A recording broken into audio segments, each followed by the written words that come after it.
You know, when I would walk to the office, that was always scary, because sometimes it meant I had been talking too much in class, believe it or not. You won't believe it, but I used to talk a lot. Yeah, doesn't surprise us at all. We just went on a really sweet walk down memory lane, and Studio 5 relationship contributor Dr. Matt Townsend went back to his old stomping grounds. Middle school is a memorable experience for many, for better or for worse, but for Dr. Matt Townsend, it was more than memorable, it was momentous. Matt's visit to his junior high inspired a reflection on the lessons he learned during that influential time. He shared those lessons with the students of Cardin Memorial School, and Matt is here to share those lessons with us today. So you took a deep dive into your past, and this is what bubbled up. It was so cool. You don't get to go back, and we had to wear uniforms, so I had to get a new uniform. Yes, you did. And I was looking really hot. But there was a quote that came up with me, okay? William Wordsworth, and at Cardin, they make us memorize poems and quotes, and we had to recite them in front of everybody. So here's the poem. There are in our existence spots of time where a renovating virtue exists, where our minds are nourished and invisibly repaired. So we all have spots of time. It'd be fun for everybody to go listen and think back, where were your spots of time? Where in a virtuous space you were able to recover and renew and be nourished. And Cardin was my place where I really found my bearings again. That was it for you. Pretty cool. A few of the lessons you shared with those kids, look at this. We're seeing little Matt Townsend. Where are you? Second row, third from the right. Yes, you are. Oh, look at that freckle face. You told the kids, and you practiced and preached this today, that doing hard things is good for us. Doing hard things is important, right? Like I grew there. The very first year I was there, we did Alice in Wonderland, the play. And I got the opportunity to be the White Rabbit, and I got to sing the introduction song. And in fact, the teacher that was in charge of that was sitting there with me at a desk. And she remembers that, and she remembers choosing me. I was terrified. I wasn't a singer. I mean, I didn't know that, but later I was. But I did it, and I sang, I'm late for a very important date. And I remember being terrified and then realizing after I did something I was afraid of, and I didn't die. So I can do hard things. I can do hard things. We resist that. I mean, kids resist that. As adults, we resist that, right? So leaning into those challenges is a good takeaway. You talk to the kids about worth as well, their worth.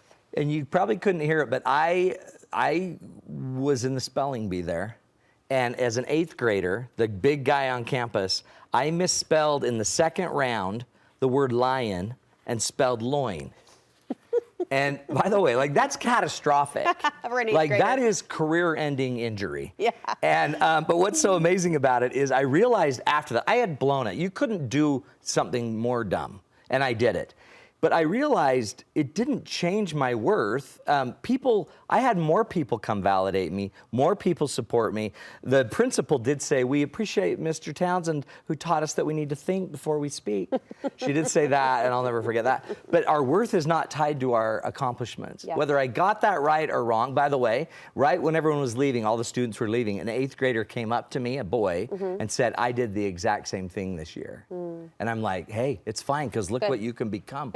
You could be on Studio 5. Look what's ahead of you, man. Your worth is not about your grades. It's not about these other things. Your worth is already inherently value in you. It's instilled, unchanging. Yeah. It's an important one. You also say you took away, and I'm curious to know if you knew this in the moment or if it was more of a reflection, that it is kindness and people that matter most. I didn't know that. I mean, you kind of know it as you know it as a little kid. But what I found later going back is I got a scholarship to this place, a really hefty scholarship.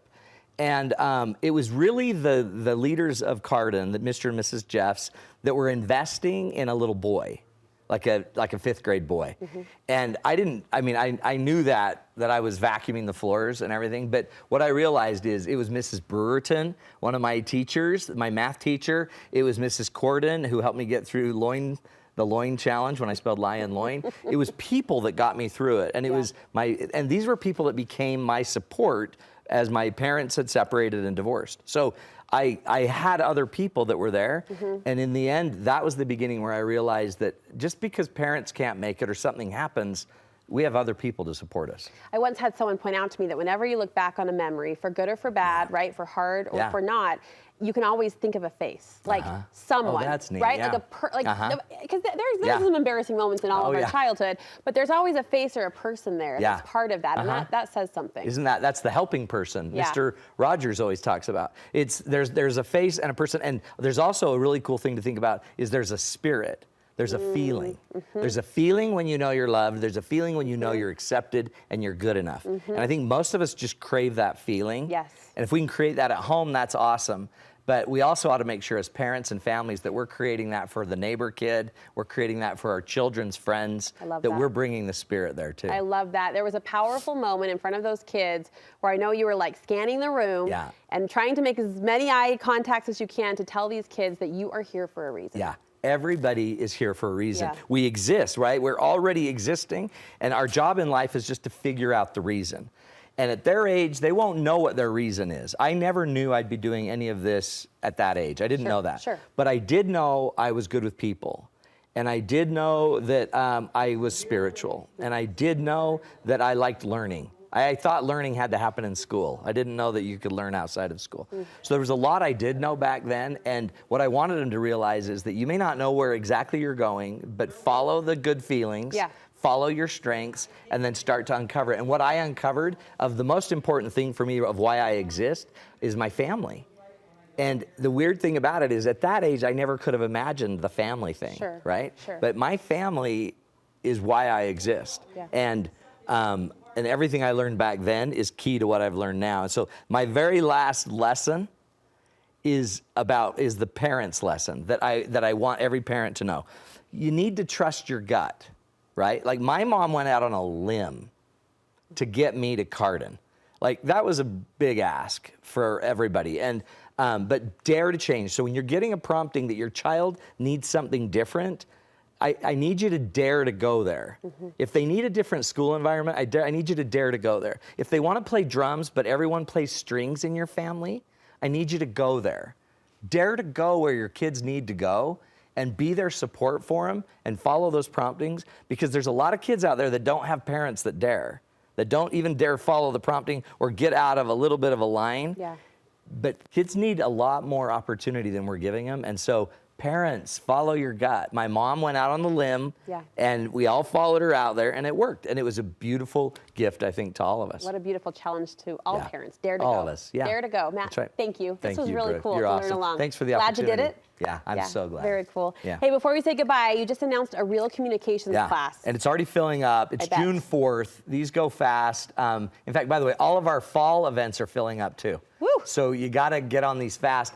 It's Saturday, June 4th, 9 to 4. Everything about communication. If you have conflict and communication issues, get there. It's a small, intimate group, maybe about 30 people, 40 people. But sign up. Just go to matttownsend.com and you can sign up for that. Okay. Thank you, friends. Thanks, Brooke.